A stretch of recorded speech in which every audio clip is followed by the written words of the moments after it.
नमस्कार। आप सभी का जी जैन एजुकेशन परिवार में एक बार फिर से हार्दिक स्वागत है। और आज हमारा करंट अफेयर 360 का जो नया टॉपिक है वो है महत्वपूर्ण योजनाएं और नई पहल, राजस्थान सरकार की और राजस्थान सरकार के साथ साथ भारत सरकार की।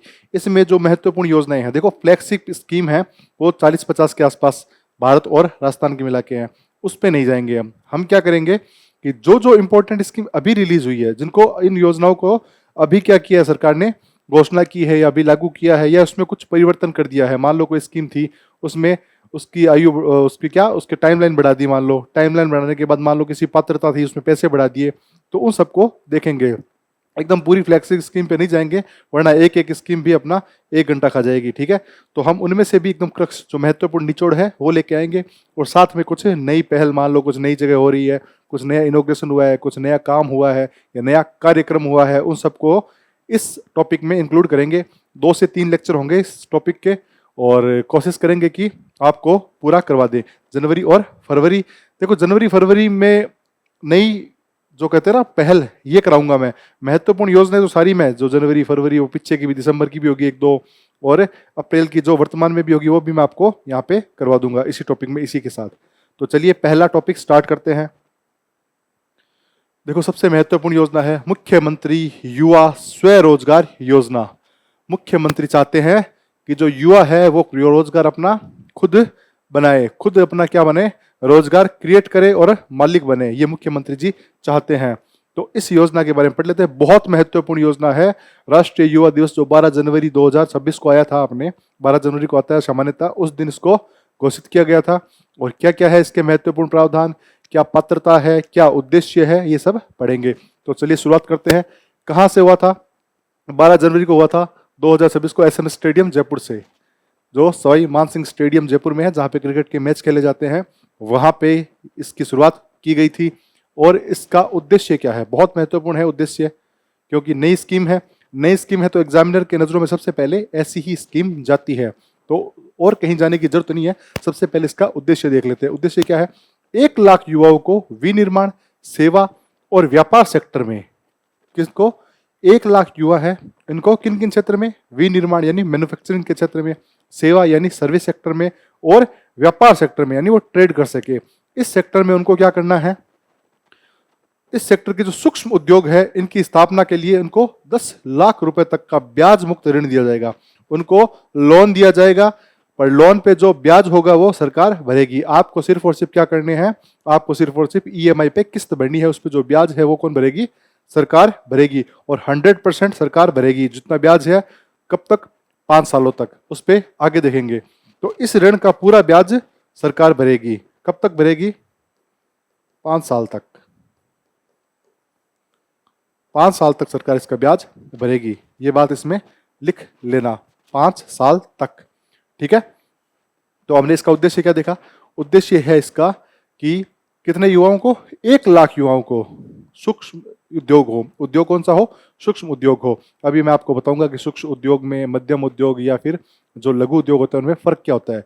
क्योंकि जो एमएसएमई मिनिस्ट्री है उसने एक वर्गीकरण दे रखा है, उस वर्गीकरण के अनुसार सूक्ष्म उद्योग क्या होता है, मध्यम उद्योग क्या होता है और लघु उद्योग क्या होता है, वो अभी देख लेंगे। तो हमें तो ये ध्यान रखना है कि सूक्ष्म उद्योग की अगर आपको स्थापना करनी है और आपको विनिर्माण क्षेत्र में, सेवा क्षेत्र में या व्यापार क्षेत्र में करनी है, तो आप सरकार आपको क्या देगी?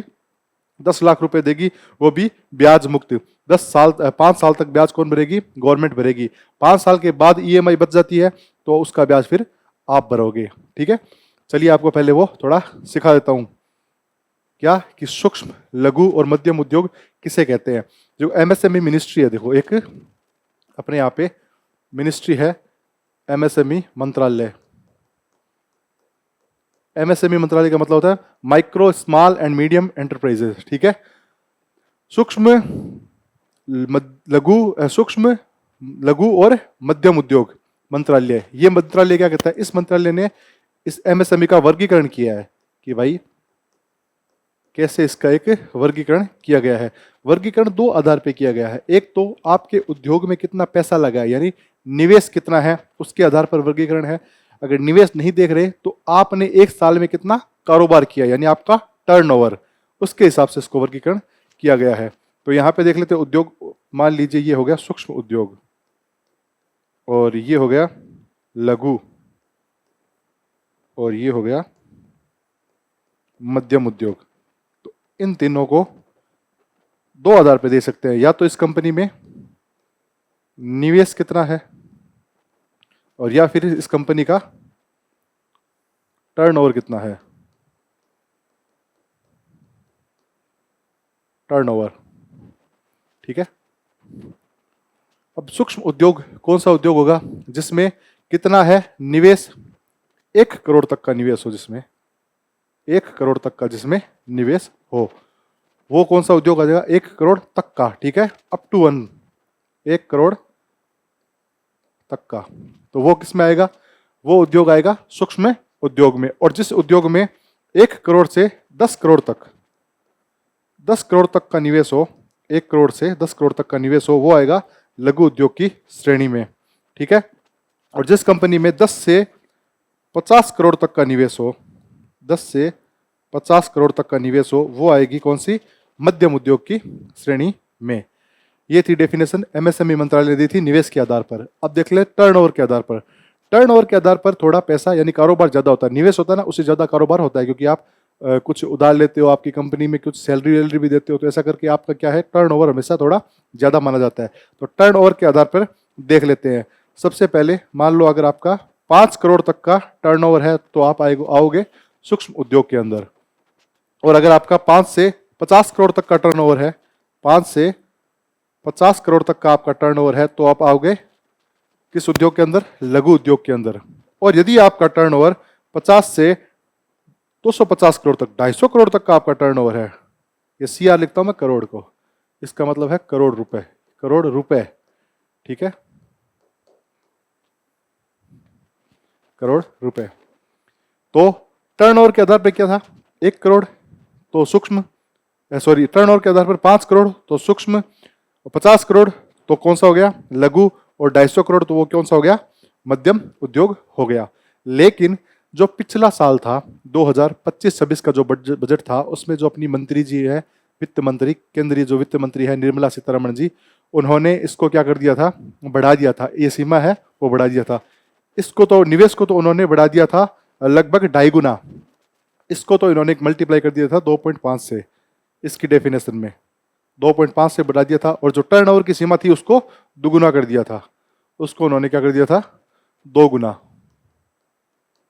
यानी कि अब आज के समय में, वर्तमान में जब हम पढ़ रहे हैं, 2026 की बात चल रही है, तो सूक्ष्म उद्योग किसको माना जाता है, जिसमें निवेश कितना हो, इसका 2.5 गुना करो, 1 करोड़ का 2.5 गुना हो गया 2.5 करोड़, 2.5 करोड़।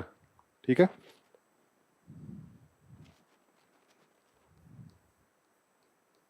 तो ये तो पुराना था, ये अब नया हो गया, ये अब नया हो गया। ठीक है।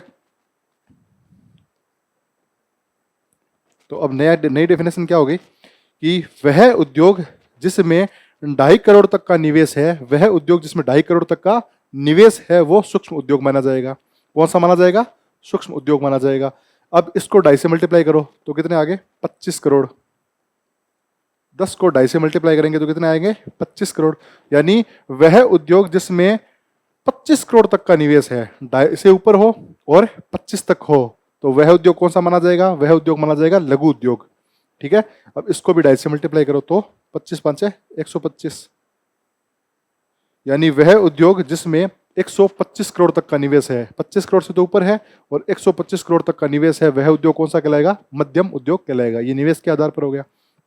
और अब इसको देख लेते हैं टर्नओवर के आधार पर। टर्नओवर में दुगना कर दिया, यानी कि सूक्ष्म उद्योग के लिए टर्नओवर 10 करोड़ हो गया और मध्यम उद्योग के लिए, लघु उद्योग के लिए टर्नओवर हो गया 100 करोड़ और मध्यम उद्योग के लिए टर्नओवर हो गया 500 करोड़।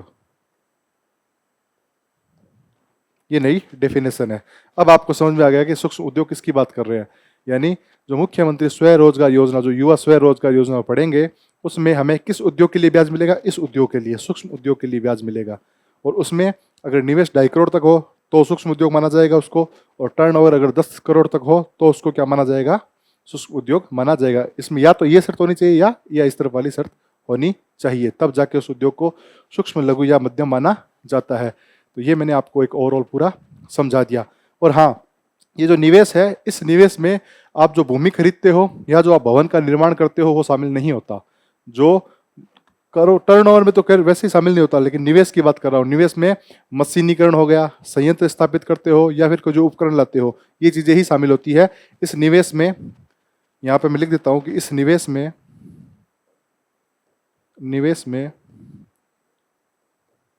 भवन व भूमि की लागत शामिल नहीं।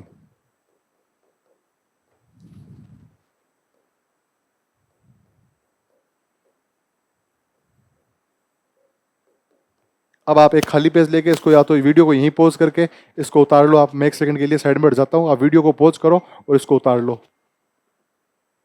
अब आपने इसको उतार लिया हुआ, ये मैं आपसे उम्मीद कर सकता हूं। ठीक है, अब चलिए चलते हैं वापस उस पे जो हमारा पढ़ रहे थे। तो उद्देश्य क्या था? 1 लाख युवाओं को क्या देना है? सूक्ष्म उद्योग के लिए, जिसका निवेश 2.5 करोड़ तक हो और टर्नओवर कहां तक हो? 10 करोड़ तक का उसका टर्नओवर हो। उस उद्योग के लिए हमें 10 लाख रुपए क्या मिलेंगे सरकार की तरफ से? ब्याज मुक्त मिलेंगे। यानी हम ईएमआई तो भरेंगे लेकिन ब्याज सरकार भरेगी। और कब तक भरेगी? 5 सालों तक। कब तक? 5 सालों तक सरकार भरेगी। चलिए आगे देखते हैं। और सरकार क्या देगी? 50,000 रुपए तक की आपको मार्जिन मनी मिलेगी। 50,000 रुपए तक की मार्जिन मनी सहायता मिलेगी। मार्जिन मनी क्या होती है कि 2 साल तक सरकार आपको देखेगी कि आप टाइम से ईएमआई भर रहे हो, आपने ईएमआई भरी है तो आपके अकाउंट में 50,000 रुपए जमा रहेंगे। अगर आपने ईएमआई नहीं भरी या फिर आपने जो 2 साल से पहले अपना धंधा बंद कर दिया, अपना काम धंधा जो खोला था वो बंद कर दिया, तो ये पैसे वापस सरकार के अकाउंट में चले जाएंगे। और आप एकदम सही चल रहे हो, 2 साल तक ईएमआई भी टेम भर रहे हो और एकदम सही आपका क्रेडिट स्कोर भी सही चल रहा है, सब कुछ सही चल रहा है, 2 साल के बाद भी ये पैसे आपके अकाउंट में आ जाएंगे। ये होता है मार्जिन मनी। इसके साथ साथ जो credit guarantee fund trust of small micro enterprises के लिए जो सूक्ष्म लघु उद्योग की क्रेडिट गारंटी फंड ट्रस्ट है, इसकी फीस को फिर से भरने का प्रावधान है। ये फीस सरकार ही भरेगी। आपकी जो ये फीस लगती है, आपको मान लो आपके धंधे में कोई नुकसान हो गया, आपने लोन लिया, तो उस लोन पे गारंटी कौन देता है? उस लोन पे गारंटी ये ट्रस्ट देता है। ठीक है, इसकी जो फीस लगती है वो कौन भरेगी? गवर्नमेंट ही भरेगी।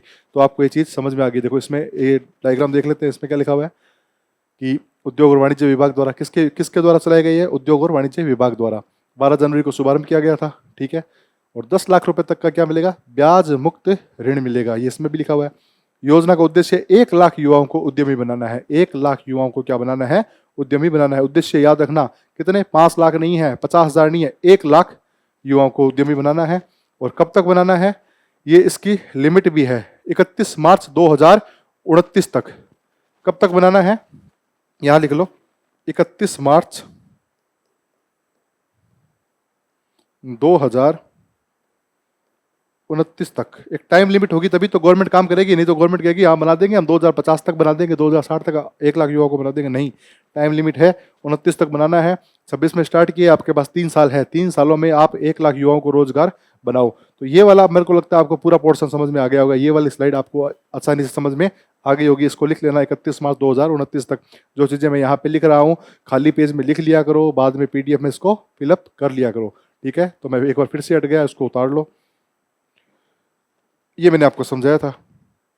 अब इसके लाभ, इस स्कीम में हमें लाभ क्या क्या मिलेंगे, क्या क्या फायदे हैं?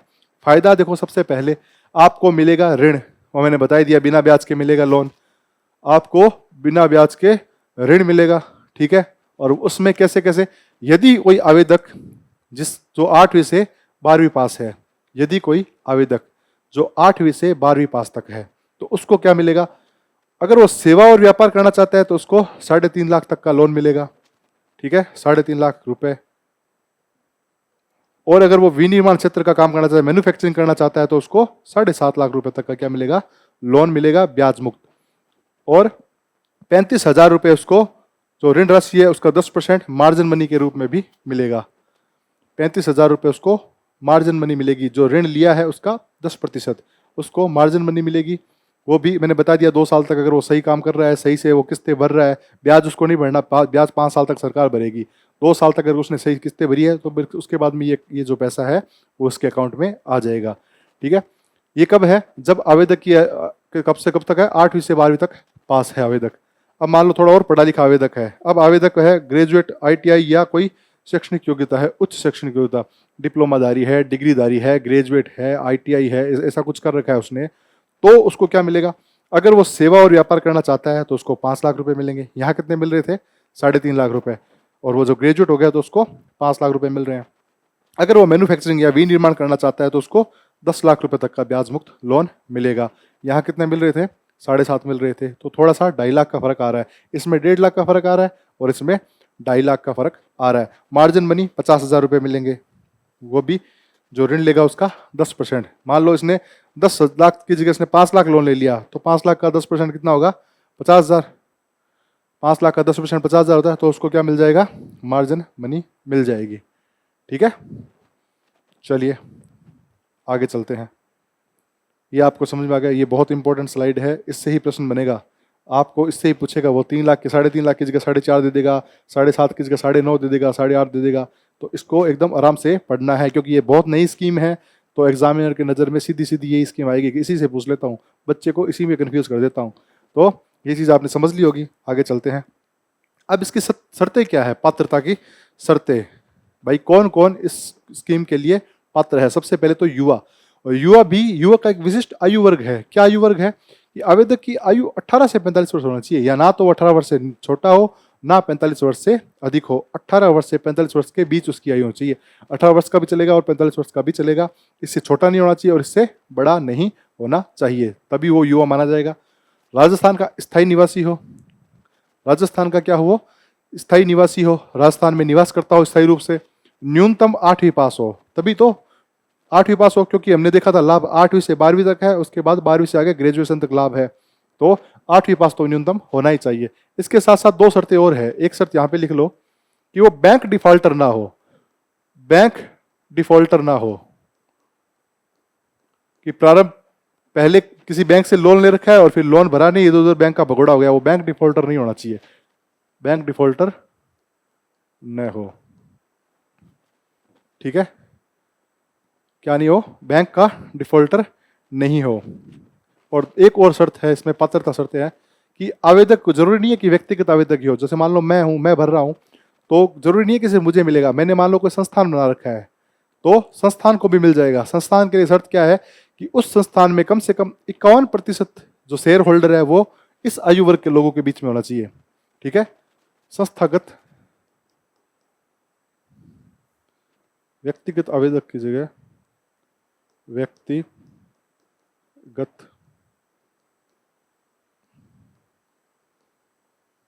आवेदक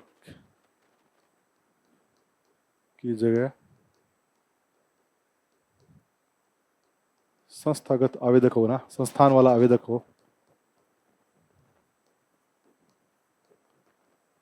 को भी मिल जाएगा। कब मिल जाएगा? एक शर्त में मिलेगा कि उस संस्थान की, जो वो संस्थान है, उस संस्थान का 51% हिस्सा, उस संस्थान का 51% जो हिस्सा है, 51% जो हिस्सा है वो किसके पास होना चाहिए? वो 18 से 45 वर्ष आयु के युवा या युवाओं के पास। ऐसा नहीं हो कि उसमें, उस संस्थान में मान लो 4 आदमी है और 4 में से एक आदमी ही है जो इस क्राइटेरिया में, इस उम्र में आता है। मान लो 25 साल का है, बाकी 3 आदमी हैं, एक 50 का है, एक 55 का है और एक 65 का है। और जो 18 से 45 साल वाला और 25 साल वाला व्यक्ति है उसके पास सिर्फ 25% हिस्सा ही है उस संस्थान का, तो उसको नहीं मिलेगा। अगर वो 18 से 45% वाला बच्चा अगर एक भी हो, मान लो वो लड़का, तो उसके पास अगर 51% या 50% से ज़्यादा शेयर है तो वो इस स्कीम के एलिजिबल होगा। ठीक है, ये चीज़ें थी, इसको भी उतार लेना। 2 इसमें पात्रता शर्तें में ये चीज़ ऐड करनी है। तो इसको जब मैं से पढ़ा रहा हूँ मैं तो थोड़ा साइड में जाता हूँ, तो वीडियो को पॉज कर लिया करो, क्योंकि यूट्यूब पे वीडियो चलता है, पॉज इजीली हो जाता है। तो उसको पॉज करके फिर ये उतार लिया करो एक कॉपी में। जब आपको PDF मिलेगी तो PDF में इसको उतार लिया करो। 2 बार उतारोगे तो आपका रिविजन भी हो जाएगा, क्योंकि मैं वो चीज़ें लिखाता हूँ जो एग्जाम में डायरेक्ट आपसे पूछी जाएगी। चलिए आगे देखते हैं, इसका क्रियान्वयन कौन करेगा? इसका क्रियान्वयन कौन करेगा? इसको लागू कौन करेगा? इसको लागू करेगा जिला उद्योग और वाणिज्य केंद्रों के माध्यम से। जिला उद्योग वाणिज्य केंद्रों के माध्यम से जो उद्योग और वाणिज्य विभाग है उसमें नोडल एजेंसी होगी, वो होगी कार्यालय आयुक्त। कार्यालय आयुक्त होगा उद्योग और वाणिज्य विभाग का, वो इसकी नोडल एजेंसी होगी, वो इसको क्रियान्वयन करेगा, क्रियान्वयन करने के साथ इसका पर्यवेक्षण, इसकी मॉनिटरिंग भी करेगा। तो ये हमारी मुख्यमंत्री युवा स्वरोजगार योजना, बहुत महत्वपूर्ण है। एक एक चीज याद रखनी है, जो लिखाई है वो भी और जो खुद से लिखना है वो भी। ये ठीक है, 51% है ये प्रतिशत, वापस लिख देता हूँ 51%, ठीक है, युवाओं के पास होनी चाहिए। चलिए आगे चलते हैं, एक स्कीम कर ली हमने। अब दूसरी स्कीम है राजस्थान गांव ग्वाल योजना, बहुत महत्वपूर्ण है राजस्थान गांव ग्वाल योजना। हाल ही में इस स्कीम का पदार्पण हुआ है या इसको लागू किया गया है, वो भी देख लेते हैं। शुरू कब हुई है? 22 फरवरी 2026 को खेड़ली गांव चेचट कोटा से सीएम साहब ने खेड़ली गांव चेचट कोटा से इस स्कीम की शुरुआत की है। कब हुई है? 22 फरवरी को। कोटा के एक खेड़ली गांव है, चेचट नामक जो तहसील होगी शायद ये, वहां से। विभाग कौन सा है इस स्कीम को, जो इस स्कीम का क्रियान्वयन करने वाला विभाग कौन सा है? पंचायती राज विभाग। पंचायती राज विभाग, ठीक है। स्टेट में विभाग होते हैं और केंद्र में मंत्रालय होते हैं। अगर यही चीज केंद्र में होती तो पंचायती राज मंत्रालय होता, लेकिन यही चीज स्टेट में कौन सा मिलेगा? पंचायती राज विभाग। मंत्री जरूर होते हैं लेकिन इसके मंत्रालय नहीं कहा जाता, इनके जो डिपार्टमेंट होते हैं उनको विभाग कहा जाता है, ठीक है। ये देखो गांव ग्वाल योजना है, राजस्थान गवर्नमेंट इनिशिएटिव है। अब इसके अंदर क्या क्या प्रावधान है, क्या क्या लाभ है, वो देख लेते हैं। उद्देश्य क्या है? सबसे पहले इसका इंपॉर्टेंट हमेशा उद्देश्य होता है, मैं आपको स्टार मार्क करके बता देता हूँ कि इंपॉर्टेंट उद्देश्य होता ही है। उद्देश्य एज इट इज पूछा जाता है। चलिए, तो उद्देश्य क्या है कि गाय हैं, उन गायों का सही तरीके से चुराई हो जाए, मतलब चराई, गायों की सही तरीके से क्या हो जाए? चराई हो जाए, वो चर ले आराम से। उसके साथ साथ उनकी सुरक्षा हो, और सुरक्षा के साथ साथ उनका क्या हो? दैनिक देखभाल भी सुनिश्चित हो। तो 3 चीजें होनी चाहिए गायों के साथ। गाय एक तो चरे, आराम से चराई करे, चराई करने के साथ साथ उनकी सुरक्षा हो, सुरक्षा करने के साथ साथ उनकी क्या हो? दैनिक जो देखभाल है वो सुनिश्चित हो। ये 3 चीज, ये उद्देश्य है इसके गायों के लिए। तो ये किसको देख के बनाई गई है? ये गायों को केंद्र में रख के ये योजना बनाई गई है। अब ये कौन देखेगा? कोई ना कोई व्यक्ति देखेगा। अब ऐसा तो है नहीं कि एक गाय सब गायों को ले आई, चलो चलो चढ़ने चलते हैं, मैं तो सबका ध्यान रख लूंगी, मैं ध्यान रख लूंगी, ऐसा नहीं है। एक व्यक्ति जाएगा, वो ध्यान रखेगा इन सब का। और कौन रखेगा, क्या रखेगा, उसके बारे में स्कीम है। क्या स्कीम है कि इसमें क्या होता है? जो व्यक्ति जिसको ग्वाल कहा, जिसको गांव ग्वाल कहा गया है, जिसपे योजना का नाम ही है गांव ग्वाल योजना, तो वह व्यक्ति जिसको गांव ग्वाल कहा गया है उसके लिए कुछ पात्रता है। वो कौन होना चाहिए? एक तो राजस्थान का निवासी, दूसरा जिस गांव का वो गांव ग्वाल बनेगा उसी गांव का निवासी होना चाहिए, और तीसरा हेल्दी होना चाहिए। ऐसा नहीं है कि गाय को चलाने ले जाए, खुद ही एकदम बीमार सा पड़ा है, वो जब खेजड़ी के नीचे जाके सो गया, अब गाय चल रही है नहीं चल रही, गायों को कोई जंगली कुत्ते खा रहे हैं, सुरक्षा हो नहीं रही, तो फिर वो भी सही नहीं है। वो शारीरिक रूप से भी स्वस्थ होना चाहिए। तो उसकी पात्रता क्या होनी चाहिए? जिस व्यक्ति की राजस्थान का स्थायी निवासी हो, इसके साथ साथ उसी गांव का हो, और फिर शारीरिक स्वस्थ भी हो, शारीरिक रूप से भी स्वस्थ होना चाहिए। कोई जंगली कुत्ते आ गए या फिर कोई जंगली सियार भेड़िया आ गए, जंगली सियार तक ठीक है, भेड़िए से वो सामना नहीं कर पाएगा, जंगली कुत्तों को तो भगा सकता है लकड़ी वकड़ी लेके, ठीक है, ताकि गायों को कोई नुकसान ना हो। कोई अन्य आदमी चोरी के इरादे से आए तो उनको भी वो भगा दे। तो उनकी सुरक्षा निश्चित करेगा कौन? करेगा जो गांव ग्वाल होगा। प्रावधान क्या है? अब इस स्कीम के देखते हैं प्रावधान। प्रत्येक गांव में एक जिम्मेदार ग्वाल की नियुक्ति होगी जो गांव की गायों की देखभाल करेगा। हर गांव में एक गांव ग्वाल की नियुक्ति की जाएगी। इसमें भी आगे मैं बताऊंगा, 1 होंगे, 2 होंगे, 3 होंगे, वो डिपेंड करता है गायों की संख्या पर। तो प्रत्येक गांव में एक गांव ग्वाल की नियुक्ति की जाएगी जो क्या करेगा? गायों की सुरक्षा करेगा, गायों को चरा के लाएगा, उनकी देखभाल करेगा, सुबह लेके जाएगा, गांव की जो गायें हैं चारागाह भूमि में लेके जाएगा, पूरे दिन चलाएगा और शाम को वापस उनको लेके आ जाएगा। वो काम कौन करेगा? एक जिम्मेदार गांव ग्वाल। अब ये क्यों करेगा? ये इसलिए करेगा क्योंकि इसको मिलेंगे पैसे, इसको मिलेगी इसकी तनख्वाह। हर महीने इसको 10,000 रुपये इसकी तनख्वाह मिलेगी। और तनख्वाह देगा कौन? तनख्वाह सारे गांव वाले जो भामाशा होते हैं, दान देने वाले, दानदाता जो जितने भी हैं, वो इकट्ठे करके एक कोष बना लेंगे, उस कोष में पैसे जमा रखेंगे और इनको देते रहेंगे। चलिए, यहाँ तक आपको समझ में आ गया होगा। ग्वाल गायों को सुबह चारागाह भूमि से ले जाएगा और शाम को वापस मालिक को सौंप देगा, ठीक है। सुबह ले गया गायों को, शाम को लाके मालिक को देगा, देख लो था गाय ठीक है नहीं, वो बिल्कुल ठीक है, हाँ तो फिर यही काम था मेरा, मैंने कर दिया। और क्या करेगा? लगभग 70 गायों पर एक ग्वाल नियुक्त किया जाएगा। भाई जितनी गायें कोई व्यक्ति संभाल सकता है उतनी ही गायों पर एक व्यक्ति नियुक्त किया जाएगा। ऐसा नहीं है कि एक गांव ग्वाल को उसके साथ 300 गाय भेज दी, अब वो 300 गाय को ना तो खुद संभाल पा रहा है, ना गायों को संभाल पा रहा है, ना किसी और को संभाल पा रहा है, उसको समझ ही नहीं आ रही। एक गाय चल रही है गांव के अंदर ही है, एक चारागाह पहुंच गई और बीच में 4 किलोमीटर का गैप है, फिर भी वो देखता है 2-3 गाय पीछे रहेगी, 4-5 आगे रहेगी, तो इतनी को संभाल नहीं पाएगा। तो ऐसा माना जाता है, ऐसा माना गया है, एक थोड़ा छोटा मोटा शोध किया होगा इन्होंने कि भाई एक व्यक्ति 70 गाय संभाल सकता है।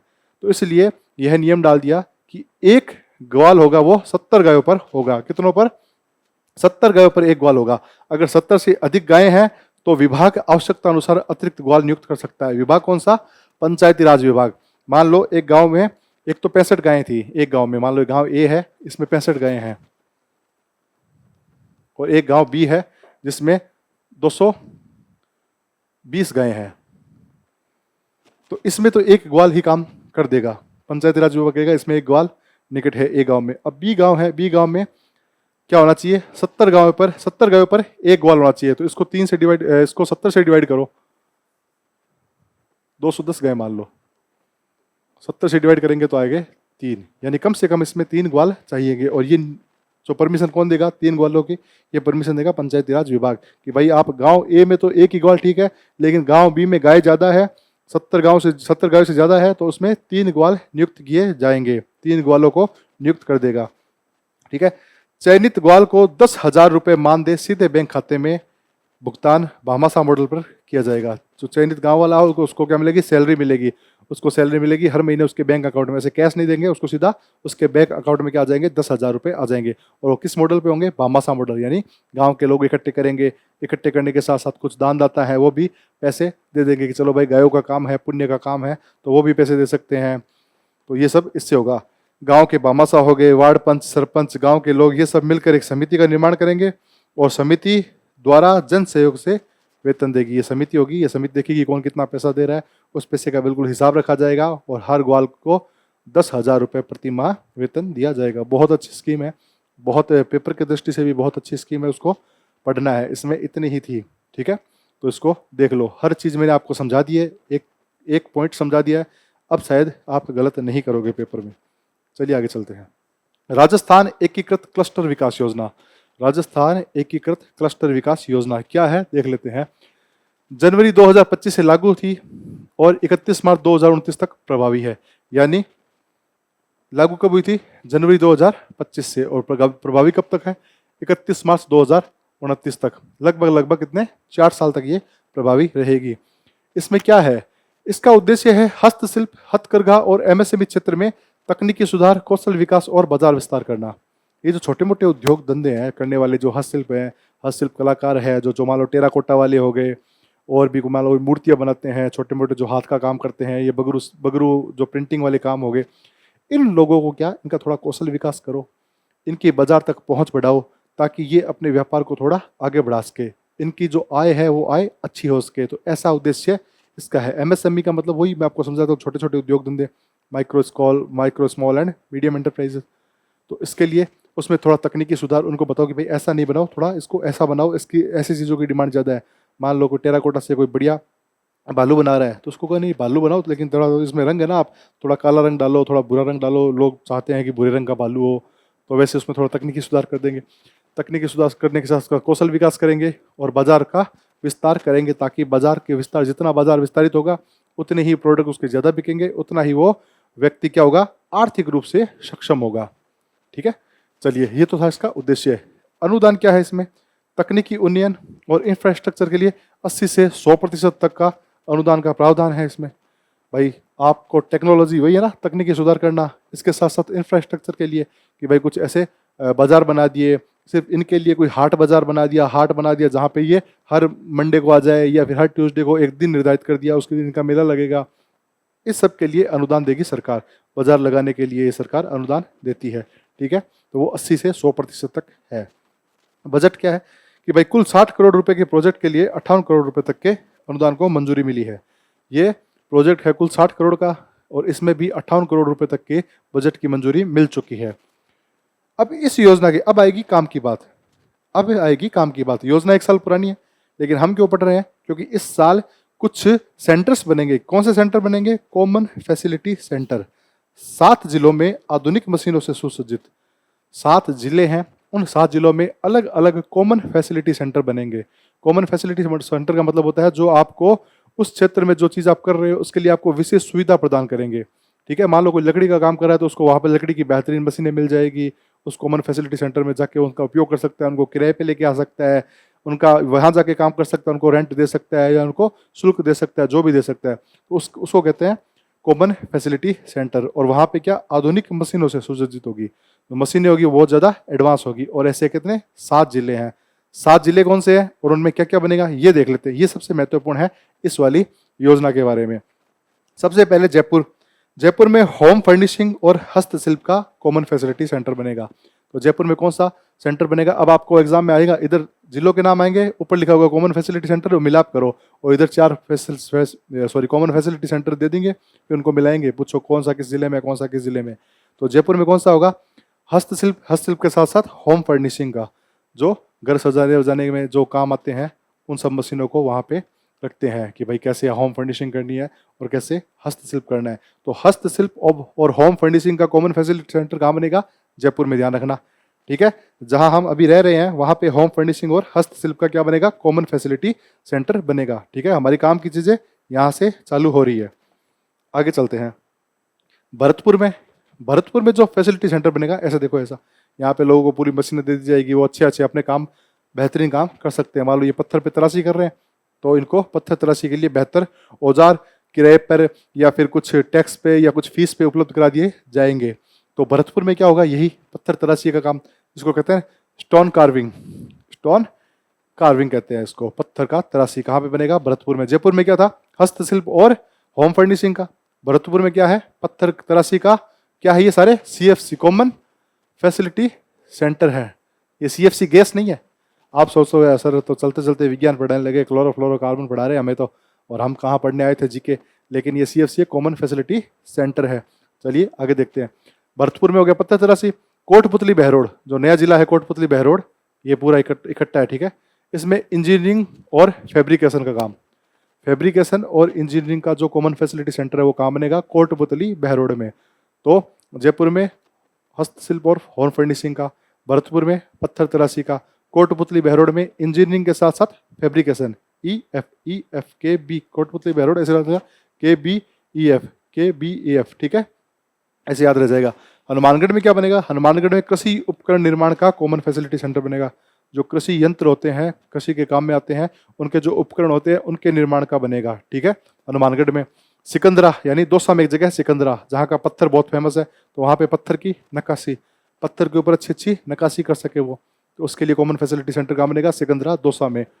बालोतरा में बनेगा रंगाई छपाई, बालोतरा निश्चित रूप से रंगाई छपाई के लिए जो अजरक मलीर प्रिंट बाड़मेर बालोतरा में आते हैं ना, बालोतरा में आते हैं वो अजरक और मलीर वाले प्रिंटिंग, तो वहाँ पे रंगाई छपाई का काम वैसे भी अच्छा है। तो इस यहाँ पे क्या बन जाएगा, ये CFC बन जाएगा, कॉमन फैसिलिटी सेंटर बालोतरा में रंगाई छपाई का। फलोदी में सोनामुखी और एग्रो प्रोसेसिंग का, तेल वेल का काम और एग्रीकल्चर से संबंधित जो काम होगा, एग्रीकल्चर को प्रसंस्करण करने का काम होगा, वो कहाँ पे होगा, फलोदी में। स्थानीय लघु उद्योग भी लाभान्वित होंगे, कुछ छोटे छोटे लघु उद्योग हैं वो भी लाभान्वित होंगे। और वो 2 जिले कौन कौन से हैं, लेदर फुटवेयर बनाने के लिए चूरू और चाकसू जयपुर में, और गोटा जरी का काम झुंझुनू में। तो अब आपको ये याद हो जाएंगे। ठीक है, 1-2 बार इनको देखोगे, 1-2 बार इनको पढ़ोगे तो ये इजीली याद हो जाएंगे, और बाद में जब ऑप्शन सामने आते हैं तो वैसे भी हमें चीज़ें याद आ जाती है। ठीक है, अभी एक बार इसको आप क्या करोगे, आंखें बंद करके इनको याद करने की कोशिश करोगे कि भाई पहला जयपुर था, हस्तशिल्प था, फर्निशिंग था, भरतपुर में पत्थर तराशी या स्टोन कैरविंग था, और 3 नंबर पे क्या था, जिला याद रखना कोटपुतली बहरोड था, तो कोटपुतली बहरोड से KB से EF था, इंजीनियरिंग और फैब्रिकेशन था। उसके बाद में सिकंदरा दौसा मान लेते हैं, सिकंदरा दौसा में पत्थर की नक्काशी थी, हनुमानगढ़ में कृषि उपकरण थे, और उसके बाद में क्या आता है, बालोतरा फलोदी 2 याद रखना, बालोतरा में रंगाई छपाई है, और फलोदी में क्या है, फलोदी में प्रोसेसिंग है, एग्रो प्रोसेसिंग है, उसके साथ साथ क्या है, एक सोनामुखी है। ठीक है, और लेदर फुटवेयर का चूरू चाकसू में है, क्योंकि जयपुर की जूतियाँ आपको पता ही है, मोजड़ी जूतियाँ बहुत फेमस हैं। उसके साथ साथ गोटा जरी का काम झुंझुनू में होता ही है। जब राजस्थान आर्ट एंड कल्चर पढ़ा होगा आपने, तो राजस्थान आर्ट एंड कल्चर में देखा होगा कि गोटा और जरी का काम कहाँ पे होता है, झुंझुनू में। झुंझुनू खंडेला सिक्कर में भी होता है और झुंझुनू में भी होता है। वैसे तो खंडेला सिक्कर और बिनाई अजमेर का फेमस है, लेकिन आप झुंझुनू का ध्यान रखना इस परिप्रेक्ष्य में करंट अफेयर के, तो ये चीज़ें आपको याद हो जाएगी। चलिए आगे चलते हैं। राष्ट्रीय उद्यमिता अभियान, यह एक अभियान है, राष्ट्रीय उद्यमिता अभियान। इसको अभियान को कौन चला रहा है, किसके अंतर्गत चला रहा है? देखो, एक योजना चलती है दीनदयाल अंत्योदय योजना, नेशनल रूरल लाइवलीहुड मिशन, यानी कि राष्ट्रीय ग्रामीण आजीविका मिशन, जो दीनदयाल अंत्योदय योजना है, इसके तहत क्या चलाया गया है? एक अभियान चला गया है, राष्ट्रीय उद्यमिता अभियान। किसके तहत? दीनदयाल अंत्योदय योजना, नेशनल रूरल लाइवलीहुड मिशन, राष्ट्रीय ग्रामीण आजीविका मिशन के द्वारा। कब? 12 जनवरी को चलाया गया था। 12 जनवरी को क्या होता है? हमारा राष्ट्रीय युवा दिवस। उस दिन ये प्रोग्राम चलाया गया था, स्टार्ट किया गया था इसको, और ठीक है, चलाया गया था। तो ये तो नाम है इसका कि चलाया गया। और क्यों चलाया गया था? क्योंकि महिलाओं की आय बढ़ जाए। राष्ट्रीय उद्यमिता अभियान किस योजना के अंतर्गत चलाया गया था? दीनदयाल अंत्योदय योजना, राष्ट्रीय ग्रामीण आजीविका मिशन के तहत चलाया गया था। क्यों चलाया गया था? ताकि महिलाओं की आय बढ़ जाए। कौन सी महिलाएं? ग्रामीण महिलाएं। ठीक है, कौन सी महिलाएं? ग्रामीण महिलाएं। कब चलाया गया था? 12 जनवरी 2026 को, जिस दिन राष्ट्रीय युवा दिवस होता है। ये चीजें याद है? आगे चलते हैं। नारा क्या है इसका? हर घर उद्यम, हर घर समृद्ध। हर घर उद्यम, हर गांव समृद्ध। ठीक है, हर घर उद्यम होगा, हर घर में रोजगार होगा, तो हर गांव अपने आप समृद्ध हो जाएगा। तो हर घर उद्यम, हर गांव समृद्ध। ठीक है, ये इसका नारा था। किसका? इस अभियान का, राष्ट्रीय उद्यमिता अभियान का। यह अभियान 3 करोड़ लखपति दीदी बनाने के लक्ष्य की दिशा में बड़ा कदम है। सरकार एक योजना चला रही है, लखपति दीदी, महिलाओं को कुछ रोजगार देके लखपति बनाने की योजना है। और इसके तहत वो चाहती है कि जो लखपति दीदी बनेगी उनकी संख्या 3 करोड़ के आसपास हो। कितनी हो? 3 करोड़ लखपति दीदी बनाने का काम चल रहा है। इसके तहत 50,000 सामुदायिक संसाधन प्रतिनिधियों को उद्यम संवर्धन का विशेष प्रशिक्षण दिया जाएगा। 50,000 सामुदायिक संसाधन प्रतिनिधि होते हैं, सामुदायिक संसाधन प्रतिनिधि होते हैं, उनको विशेष प्रशिक्षण दिया जाएगा। किस अभियान के तहत? राष्ट्रीय उद्यमिता अभियान के तहत, महिलाओं को। ठीक है, ये महिलाएं हैं 50,000। तो ये आप आंकड़े याद रखना। आपको ऐसे प्रश्न आंकड़ों पे पूछेगा, वो दे देगा भाई 1 लाख सामुदायिक संसाधन प्रतिनिधियों को प्रशिक्षण दिया जाएगा। नहीं, 50,000 सामुदायिक संसाधन प्रतिनिधियों को विशेष प्रशिक्षण दिया जाएगा। और 50 लाख सेल्फ हेल्प ग्रुप सदस्य, 50 लाख सेल्फ हेल्प ग्रुप यानी स्वयं सहायता समूह के सदस्य हैं, उनको भी विशेष प्रशिक्षण दिया जाएगा। उद्यमिता विकास कार्यक्रम के अंतर्गत प्रशिक्षण का लक्ष्य है। तो 50,000 तो क्या है? सामुदायिक संसाधन प्रतिनिधि है, और 50 लाख है स्वयं सहायता समूह के सदस्य हैं। तो ये दोनों आंकड़े हमें याद रखने हैं। स्टेटमेंट देके वो प्रश्न पूछ लेगा, और फिर याद नहीं रहेगा तो आप क्या खाओगे? वहाँ पे बुआड़ी खाओगे, चक्कर आएंगे। ऐसे सर घूम में चक्कर आए तो फिर चक्कर आएंगे वहाँ पे। ठीक है, तो याद रखना। मुख्य उद्देश्य यही है, गैर कृषि उद्यमों को बढ़ावा देना। जो उद्यम कौन सा होना चाहिए? जो कृषि पे आधारित ना हो। हमारा शिफ्ट चल रहा है अभी, हमारा जो वर्तमान में शिफ्ट चल रहा है ना, गवर्नमेंट का विजन है कि हम अब कृषि को छोड़ के सेवा या जो विनिर्माण है इसके क्षेत्र में प्रवेश करें। ये हम अपना रहे हैं चाइना मॉडल को। चाइना हमारे साथ था, लेकिन अचानक से चाइना इतना आगे चला गया। चीन इतना आगे आगे क्यों चला गया? क्योंकि चीन बहुत पहले उसने अपने उद्यम को है ना प्राइमरी से सेकेंडरी सेक्टर में शिफ्ट कर लिया था। यानी कृषि को पीछे छोड़ के वो जो विनिर्माण और सेवा क्षेत्र में बहुत जल्दी आ गया था। और हमने क्या किया? हम सीधा कृषि से सेवा क्षेत्र में आ गए। हमने विनिर्माण पे ध्यान ही नहीं दिया। अगर विनिर्माण पे जब तक आप मैन्युफैक्चरिंग सेक्टर पे ध्यान नहीं दोगे तो आप फिर उतना एडवांस नहीं हो पाओगे जितना चाइना हो गया। तो चाइना बिल्कुल प्रोसेस से चला है, पहले एग्रीकल्चर में था, फिर से विनिर्माण में गया, उसके बाद वो सेवा क्षेत्र में गया है। ठीक है, तो हमें वैसा नहीं करना। अब सरकार चाहती है कि हम वापस विनिर्माण क्षेत्र में आगे बढ़े। तो इसका उद्देश्य क्या है? गैर कृषि उद्यमों को बढ़ावा देना, जो कृषि के अंतर्गत जो उद्यम नहीं आते उनको बढ़ावा देना। तो ये हमारा था राष्ट्रीय उद्यमिता अभियान। आपको समझ में आ गया होगा। चलिए आगे चलते हैं। राम जल सेतु प्रोजेक्ट बहुत इंपॉर्टेंट प्रोजेक्ट है, राम जल सेतु प्रोजेक्ट।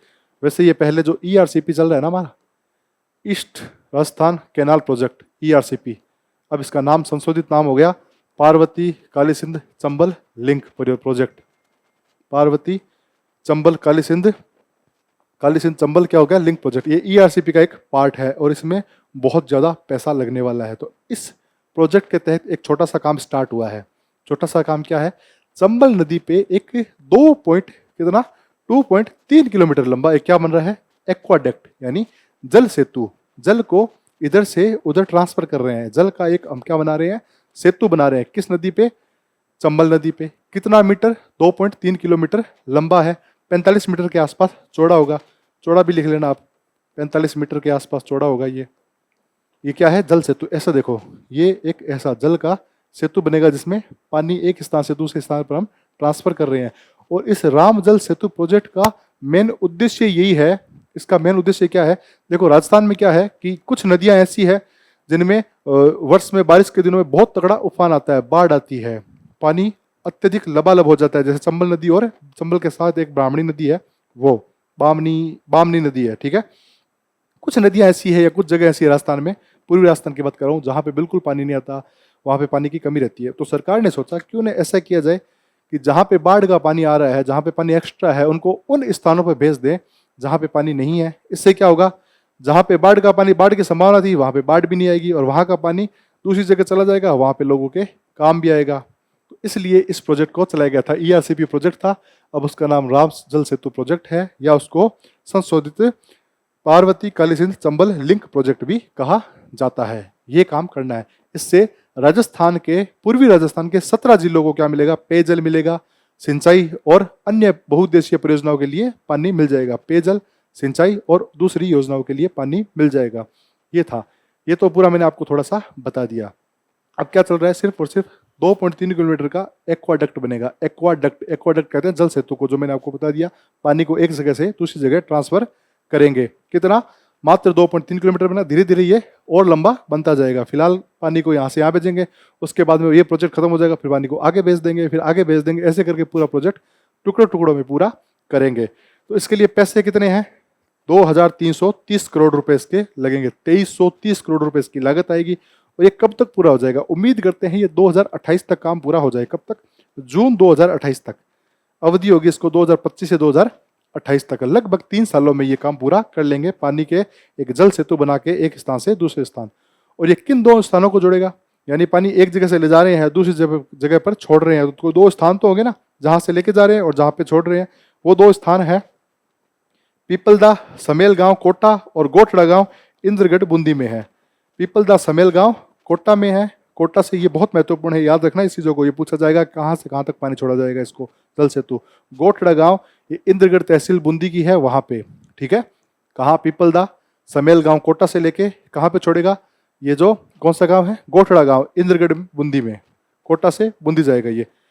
अब होगा क्या, देखो काली सिंध पर एक बांध है नवनेरा, काली सिंध पर एक बांध बना है नवनेरा बांध।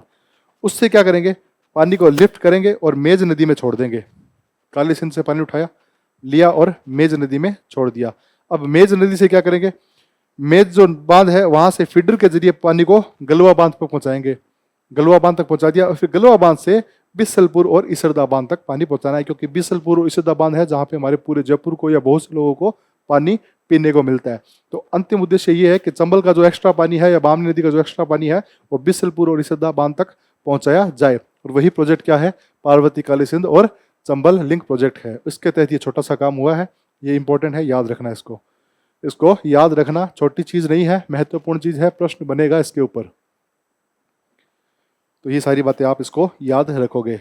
काली सिंध के नवनेराबाद से पानी कहाँ जाएगा, मेज में, मेज नदी में पानी फिर कहाँ जाएगा, मेज से जाएगा इस गलवा बांध पे, गलवा बांध से बिसलपुर और इसरदा, ठीक है। चलिए आगे चलते हैं। Rajasthan home stay paying guest योजना 2026, छोटी सी योजना है लेकिन बहुत महत्वपूर्ण योजना है। कैसे, राजस्थान होम स्टे मतलब पेइंग गेस्ट, जो पीजी में रहते हैं ना, पीजी एक प्रकार, पीजी का फुल फॉर्म पेइंग गेस्ट ही होता है, ठीक है। जो पीजी में आप रह रहे हो, आप और हम सारे रहते हैं पीजी में, वो पेइंग गेस्ट ही होता है, पीजी का मतलब। तो Rajasthan home stay paying guest योजना 2026 है। ये योजना एक बनी है, राजस्थान सरकार ने इसको बनाया है। क्या है देख लेते हैं। राज्य में पर्यटन व ग्रामीण स्वरोजगार को बढ़ावा देने हेतु, क्यों लगाई ये परियोजना, ताकि राज्य में ग्रामीण और पर्यटन के क्षेत्र में स्वरोजगार हो। मान लो गांव में मेरा घर पड़ा है, मेरे घर में 10 कमरों का मेरा घर है, मैं रहता सिर्फ एक कमरे में हूँ और वो 7-8 कमरे ऐसे ही है। मान लो कोई पर्यटक आए तो मैं उनको किराए पे नहीं रख सकता, क्योंकि सरकार की अनुमति नहीं है। अगर मेरे को रखने के लिए रजिस्टर मेंटेन करना पड़ेगा, उनके देखभाल करनी पड़ेगी, तो वो सब मेरे को सरकार से अनुमति लेनी पड़ेगी। लेकिन अब इस योजना के तहत वो 7-8 कमरे हैं, मान लो मेरा बहुत अच्छा गांव है जहाँ पे पर्यटक आते हैं, तो मैं उन कमरों को पेइंग गेस्ट के रूप में दे सकता हूँ। इसलिए सरकार ने बनाया ताकि किसको, ग्रामीणों को स्वरोजगार मिल जाए और पर्यटन में बढ़ावा हो। अब आवास क्षमता कितनी होनी चाहिए भाई, इस योजना का लाभ उठाने के लिए आपके पास में मकान में कितने कमरे या कितने बेड होने चाहिए, तो आवास क्षमता होनी चाहिए इसके। अधिकतम कमरों की संख्या पहले 5 थी, उससे बढ़कर अब 8 हो गई, जिसमें अधिकतम 24 बेड आएंगे, यानी एक कमरे में मिनिमम 3 बेड होंगे। पहले 5 जो कमरे थे उसकी संख्या बढ़ा के अब 8 कर दी है, यानी कि आपके पास 8 कमरे हैं तो भी आप इस योजना के अंदर आओगे। और बेड कितने हो चाहिए, 24 बेड, यानी मिनिमम एक कमरे में 3 बेड मान लो, 8 3 24, तो आप क्या हो, पात्र हो इस योजना के। संपत्ति स्वामी या परिवार का उसी परिसर में रहने की शर्त हटा दी गई है। ये योजना पहले आई थी ना, इस योजना में पहले एक शर्त थी कि भाई आप जिस व्यक्ति को या जिस किसी विदेशी पर्यटक को आप अपने घर में रख रहे हो तो पहले आप उस घर में रहते खुद रहने हो, आपको रहना होगा कि उसमें घर में, तभी जाके आप उस दूसरे पर्यटक को या दूसरे व्यक्ति को अपने घर में अलाउ कर सकोगे। लेकिन अब ये शर्त हटा दी। मान लो मेरा एक घर ऐसा ही पड़ा है जिसमें कोई नहीं रहता, तो मैं उस घर में भी उसको, अपने जो मेहमान आएंगे उसको रखवा सकता हूँ, या पर्यटक आएंगे उनको पैसे लेके रखवा सकता हूँ। तो ये जो परिसर में रहने की शर्त थी उसको हटा दिया गया है। विदेशी पर्यटकों की सूचना देना और 7 वर्ष तक अतिथि पंजिका सुरक्षित रखना। इसमें आप क्या करोगे, जब आपके पास विदेशी पर्यटक आते हैं मान लो बाहर से, तो आप पुलिस को या संबंधित विभाग को सूचना दोगे। उसके साथ साथ आपने जो रजिस्टर मेंटेन किया है कम से कम आप 7 साल तक उसको रखोगे। कितने, 7 साल तक। तो 2 काम हो गए, विदेशी पर्यटक आया है उसकी आप सूचना दोगे संबंधित विभाग को, ठीक है। और जो रजिस्टर आपने मेंटेन किया, ऐसा नहीं है रजिस्टर भरा आपने यूं फेंक दिया, नया लेके आएंगे फिर भरा यूं फेंक दिया, 7 साल तक उसको संभाल के रखना है। क्योंकि मान लो कि उसको कोई क्राइम करके चला गया, कोई विदेशी आया क्राइम करके चला गया, अब उसकी डिटेल कहाँ पे है, आपके रजिस्टर में। अब हमारे भारत की न्याय व्यवस्था ऐसी है कि ट्रायल में लग जाते हैं 3-3 4-4 साल, और जब उसका मान लो एविडेंस का टाइम आया और आपको रजिस्टर आपको वहाँ पे ले जाके बताना था, तब तक तो आप रजिस्टर फेंक चुके हो। तो कम से कम 7 साल तक आपको उसको रजिस्टर को संभाल के रखना है। आगे देखते हैं इसमें और क्या है। अगर आप सिल्वर श्रेणी में आना चाहते हो तो आपका पंजीयन शुल्क होगा 1000 रुपये, और आप गोल्ड श्रेणी में आना चाहते हो तो आपका पंजीयन शुल्क होगा 2000 रुपये। अब इसमें भी श्रेणी है, जैसे ना होटल होते हैं ना, 3 स्टार होटल है, 5 स्टार होटल है, 7 स्टार होटल है, 2 स्टार होटल है। तो इसलिए होम स्टे में भी आपको 2 श्रेणियां हैं, सिल्वर श्रेणी यानी कि सिल्वर कैटेगरी और गोल्डन कैटेगरी। सिल्वर कैटेगरी में आओगे तो आपका जो पंजीयन शुल्क है, रजिस्ट्रेशन फीस है वो 1000 रुपये, और आपको गोल्डन कैटेगरी में आना है तो आपका जो रजिस्ट्रेशन फीस है वो कितनी होगी, 2000 फीस, ठीक है। सिल्वर कैटेगरी में 1000 रुपये है, और गोल्ड कैटेगरी में, यानी जो किस गोल्ड को क्या कहते हैं यहाँ पे, गोल्ड श्रेणी कहा गया है, स्वर्ण श्रेणी नहीं कहा गया, ध्यान रखना, गोल्ड श्रेणी ही कहा गया, 2000 रुपये फीस है। एक चीज और है इसमें, ये तो आपको समझ में आ गया होगा, आवेदन के 7 कार्य दिवस में आपको अस्थायी पंजीकरण मिल जाएगा। मान लो आपका घर है और आपने आवेदन किया कि सर मैं अपना होम स्टे पेइंग, होम आवास जो पेइंग गेस्ट योजना है उसके तहत मैं अपना रजिस्टर कराना चाहता हूँ घर, तो आपने आवेदन किया, 7 दिन के अंदर अंदर आपका अस्थायी पंजीकरण हो जाएगा। मतलब आप रख सकते हो, कोई मेहमान आए, विदेशी मेहमान, तो आप रजिस्टर मेंटेन करो, उनको रख सकते हो। और 3 माह के भीतर निरीक्षण होगा आपके घर का। फिर क्या होगा, निरीक्षण होगा कि आपके पास 8 कमरों से ज़्यादा तो नहीं है, 24 बेड से अधिक तो बेड नहीं है, आप रजिस्टर मेंटेन कर रहे हो नहीं कर रहे हो, वो सब निरीक्षण 3 माह के अंदर अंदर हो जाएगा। आपका अस्थायी आपको पंजीकरण हो गया, उसके 3 माह के अंदर अंदर क्या हो जाएगा, आपका निरीक्षण हो जाएगा। आपका निरीक्षण सही हुआ, फिर आपको 2 साल के लिए आपका स्थायी पंजीकरण हो जाएगा, 2 साल तक के लिए आपका स्थायी रजिस्ट्रेशन हो जाएगा। 2 साल के लिए आपका घर एकदम मान्यतापूर्वक पेइंग गेस्ट बन जाएगा, पेइंग गेस्ट योजना के तहत आ जाएगा, होम स्टे योजना के तहत, ठीक है। तो 2 वर्ष तक आप स्थायी पंजीकरण के आपको दे दिया जाएगा। तो ये थी हमारी राजस्थान होम स्टे या पेइंग गेस्ट योजना 2026, ठीक है। आगे चले, बहुत सुंदर योजना है, बहुत बेहतरीन योजना है, और परीक्षा की दृष्टि से बहुत ही प्यारी योजना है, एग्जामिनर के सामने आएगी। अगला अभियान हमारा प्रेरणा अभियान 2.0। इसका मतलब 2.0 का मतलब क्या है कि कोई अभियान रहा होगा 1.0 जो पहले हो चुका है, तो अब उसका ही पार्ट 2 लेके आए हैं जिसको कहते हैं प्रेरणा अभियान 2.0। तो हम इसके माध्यम से समझते हैं, इस पे क्या लिखा हुआ है इस पे बाद में जाएंगे, इसके माध्यम से समझते हैं, ठीक है। प्रेरणा अभियान किस मंत्रालय के द्वारा है, विभाग है महिला और बाल विकास विभाग। देखो इस पे लिखा महिला और बाल विकास विभाग, ठीक है। तो पूछा जाए कि प्रेरणा अभियान चलाया गया हाल ही में किस विभाग द्वारा चलाया गया था, तो महिला और बाल विकास विभाग, यहां पे लिख देता हूं मैं, महिला एवं बाल विकास विभाग। अब मैं साइड में लिख रहा हूँ ना, दिख तो रहा ना आपका, एक कमेंट आया था सर आप सामने आ जाते हो मुझे दिखाई नहीं देता, अब भाई गलती हो गई, अब मैं थोड़ा साइड में लिख रहा हूँ, मैं हट जाता हूँ लिख के यार, ठीक है। अब तो आपको दिखाई दे रहा होगा, वो धमका रहा था मेरे को, मैं भाई सॉरी यार गलती होगी, अब मैं साइड में, महिला और बाल विकास विभाग के द्वारा प्रेरणा अभियान 2.0 चलाया जा रहा है। उद्देश्य क्या है इसका? मातृ एवं शिशु पोषण और स्वास्थ्य को सुदृढ़ करने के लिए, मातृ और शिशु पोषण, उसके साथ साथ महिला और बच्चे का स्वास्थ्य सुदृढ़ हो, इसके लिए प्रेरणा अभियान चलाया गया है और ये एक विशेष अभियान है। अवधि, अवधि बहुत शॉर्ट अवधि रही है, देखो छोटी अवधि रही है, इसलिए प्रश्न इस पे बनता है। अवधि है 19 जनवरी से 19 फरवरी, एक महीने तक ये अभियान चला था, मात्र एक महीने, 19 जनवरी 2026 से लेके 19 फरवरी 2026 तक ये अभियान चला था। इसके उद्देश्य विस्तृत रूप में दे रखे हैं, ये पढ़ना चाहो तो ये पढ़ लेना, ये मैं पढ़ के सुना दूंगा आपको। पहले अब यहाँ आ जाते हैं। 19 जनवरी से 19 फरवरी 2026 तक ICDS निदेशालय राजस्थान के द्वारा, इसी को मैंने यहाँ पे लिख दिया। ये इंटीग्रेटेड चाइल्ड डेवलपमेंट, ये एस महिला से संबंधित होगा, ये एग्जैक्ट मेरे को स्कीम होती है, ये एस का मतलब होता है स्कीम। एकीकृत बाल विकास योजना है ये, एकीकृत बाल विकास योजना निदेशालय, उसका एक निदेशालय बना है, डायरेक्टरेट बना है, उसके द्वारा ये शुरू किया गया है। लेकिन विभाग देखें तो विभाग है महिला और बाल विकास विभाग, आपसे ये पूछा जाएगा। और अगर निदेशालय पूछे तो ICDS है, इंटीग्रेटेड चाइल्ड डेवलपमेंट स्कीम, एकीकृत बाल विकास योजना, महिला और बाल विकास योजना, ऐसा करके इसका नाम है। उद्देश्य यही है, मातृ व शिशु स्वास्थ्य और पोषण स्तर को सुदृढ़ करना, माता के साथ साथ जो शिशु है उसका स्वास्थ्य और पोषण स्तर अच्छा रहे।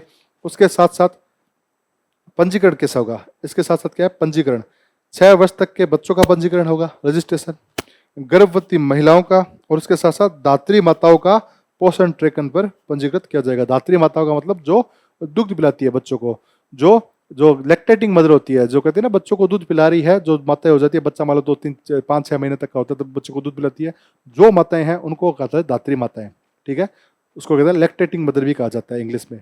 तो उनका पंजीकरण किया जाएगा, यानी 6 वर्ष तक के बच्चों का, और गर्भवती जो बच्चे हैं, महिलाएं हैं, बच्चे होने से पहले गर्भवती महिलाएं हैं उनको, और बच्चा होने के बाद जब तक वो लैक्टेटिंग मदर रहती है यानी दात्री माता रहती है, तब तक इन तीनों का पंजीकरण किया जाएगा। अब उद्देश्य यहाँ पे भी देख लेते हैं। ICDS सेवाओं से वंचित सभी पात्र लाभार्थी, गर्भवती, दात्री और 6 वर्ष तक के बच्चों का पंजीकरण है, ये सेम चीज है, ये हमने देख लिया। गर्भवती महिला, दात्री महिला और 6 वर्ष तक के बच्चे। शाला पूर्व शिक्षा बच्चों को पंजीकरण उपस्थिति सुनिश्चित करना, कि भाई शाला पूर्व शिक्षा में बच्चों का पंजीकरण अथवा उपस्थिति सुनिश्चित करना। आंगनवाड़ी में डाल दिया, मान लो आप बच्चा 2-3 साल का हो गया, 4 साल से पहले नहीं डाल सकते, 2 साल का बच्चा है तो उसको मान लो वो बोलने लगे, बहुत ज़्यादा बोलता है, पापा मैं अच्छे कल दूंगा, बच्चे कल दूंगा, तो बेटा तू स्कूल जा, स्कूल नहीं जा सकता तो आंगनबाड़ी जा, तो शाला पूर्व शिक्षा में उसको डाल देना। आंगनबाड़ी में जा रहा है, खेल रहा है, गुगरी वुगरी खा रहा है, रोज खा के आ रहा है कुछ ना कुछ। फिर लाभार्थियों को आंगनबाड़ी केंद्र के माध्यम से विभिन्न योजनाएं, इन लाभार्थियों को आंगनबाड़ी जो केंद्र है उनके माध्यम से विभिन्न योजनाओं का लाभ मिलेगा।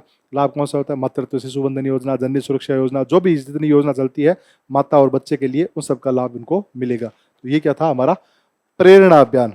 चलिए आगे चलते हैं। विकसित भारत जी राम जी विधेयक 2025 बहुत महत्वपूर्ण विधेयक है, विकसित भारत जी राम जी विधेयक। इस विधेयक ने स्थान लिया है मनरेगा का, जो एक बड़ा विधेयक हुआ करता था मनरेगा, उसका स्थान लिया है विकसित भारत जी राम जी विधेयक। इसका पूरा नाम देख लेते हैं, पूरा नाम तो हमने देख लिया, इसका शॉर्ट नाम देख लेते हैं, VB जी राम जी, विकसित भारत ग्रामीण रोजगार आजीविका मिशन गारंटी बिल 2025। बिल से अब ये एक्ट बन चुका है, ये तो ठीक है, अधिनियम बन चुका है अब ये।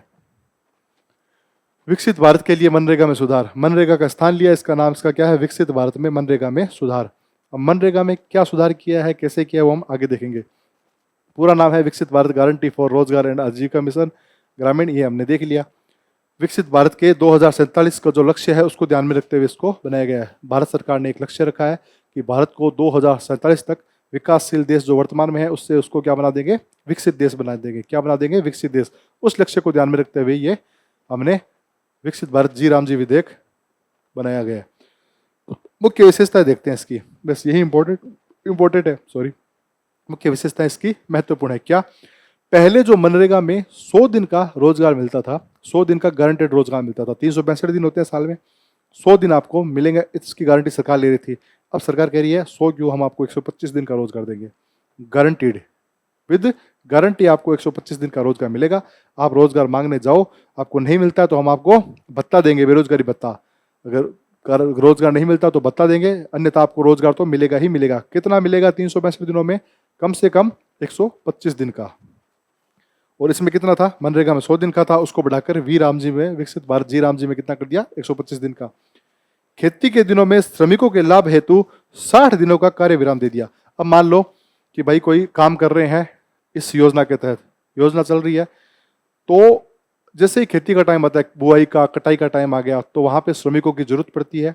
तो इस लाभ से इतर यानी 60 दिन जब बुआई और कटाई का काम है तब ये योजनाएं नहीं चलाएंगे। तब आप जाके आराम से आप खेती में काम करो, वहां से पैसे कमाओ। तो उसको कहते हैं नो वर्क पीरियड। आपको 60 दिनों का रोजगार के अंदर जो ये रोजगार है इसमें आपको 60 दिनों का कार्य विराम मिलेगा। उन 60 दिनों में आप अलग से इन 125 दिन के अलावा आप खेतों में जाकर अपना काम करो। लोगों को चाहिए होते हैं मजदूर, या आपके खुद के खेत होंगे वहां पे भी आप काम करोगे, तो आपके श्रम की हानि ना हो, आपको पैसे का बराबर लाभ हो। इसलिए ये नो वर्क पीरियड या कार्य विराम दिवस रखे गए हैं। ठीक है, आपको समझ में आ गया होगा। योजना के प्रभावी क्रियान्वयन के लिए जो प्रशासनिक व्यय है, पहले वो 6% था, अब 9% कर दिया गया। पहले जो प्रशासनिक व्यय था इस योजना के लिए, मनरेगा के लिए, वो 6% कर सकते थे। आपको जितना प्रशासन का आपको व्यय, जितना आपके पास वो बजट था उसका 6% व्यय आप कर सकते थे, लेकिन अब आप 9% तक व्यय कर सकते हो प्रशासनिक व्यय। इसके लिए इस विकसित भारत जी राम जी विधेयक के अकॉर्डिंग। चलिए आगे चलते हैं। मजदूरी का भुगतान हर सप्ताह करना अनिवार्य है। आप व्यक्ति को हर सप्ताह, महीने टू महीने नहीं, अब आपको हर महीने नहीं करना, हर वीक करना है। अगर 2 सप्ताह तक आपने भुगतान नहीं किया तो उसको क्या मिलेगा? मुआवजा मिल जाएगा। अगर 2 सप्ताह तक भुगतान नहीं हुआ तो मुआवजा मिल जाएगा। तो मजदूरी का भुगतान कैसे होगा? सप्ताह टू सप्ताह होगा। 2 सप्ताह तक भुगतान नहीं हुआ तो उसको क्या स्वतः मुआवजा मिल जाएगा, उसके अकाउंट में स्वतः पैसे आ जाएंगे। अब देखो इसमें क्या, रोजगार सृजन के 4 प्राथमिकता कार्य क्षेत्र थे। पहले इसमें क्या था कि मनरेगा में कोई निश्चित क्षेत्र नहीं थे। कहीं भी काम, कोई मान लो इधर काम चल रहा है बस टंकियां बनाने का, तो वो टंकियां बनाने में लगे हुए हैं, कोई भी काम करते थे। लेकिन अब 4 स्पेसिफिक क्षेत्र बना दिए कि काम होगा तो इन 4 क्षेत्रों के अंदर ही होगा। कौन कौन से काम है वो देखो। जल संबंधी कार्यों के माध्यम से जल सुरक्षा, पहला काम करेंगे जल संबंधी कार्य। उसके माध्यम से क्या हो जाएगा? जल की सुरक्षा होगी। टंके बना दिए, तालाब बना दिए, और भी बहुत टैंकर वैंकर बना दिए, टंकियां बना दी, ठीक है, टांके बना दिए, तो उससे क्या होगी? जल सुरक्षा होगी। जल संचय कर सकते हैं, बहुत कुछ कर सकते हैं।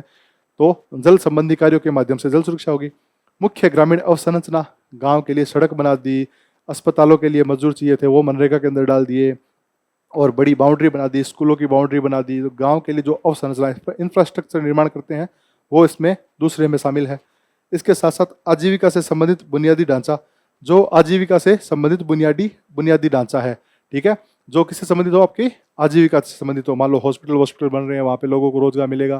कोई बड़ा मॉल बन रहा है गांव में, सरकारी क्या बन रहा है, कोई बड़ी दुकानें बन रही हैं, वहाँ पे लोगों को रोजगार मिलेगा। तो उसमें भी आप लोगों को मनरेगा में लगा सकते हो। चौथा है मौसम में बदलाव के असर को कम करने के लिए विशेष कार्य है। मौसम में बदलाव हो रहा है, ग्रीन हाउस इफेक्ट बढ़ रहा है, गांव में पेड़ लगाने खूब सारे, मान लो 1 लाख पेड़ लगाने हैं, तो लोगों को, मनरेगा वालों को पेड़ों में लगा दो, ताकि मौसम का बदलाव हो, उन पेड़ लग जाए, और पेड़ लगने की वजह से वो थोड़ा मौसम का बदलाव हम सहन कर सकें। ठीक है, ये 4 क्षेत्र है। कौन सा हो गया?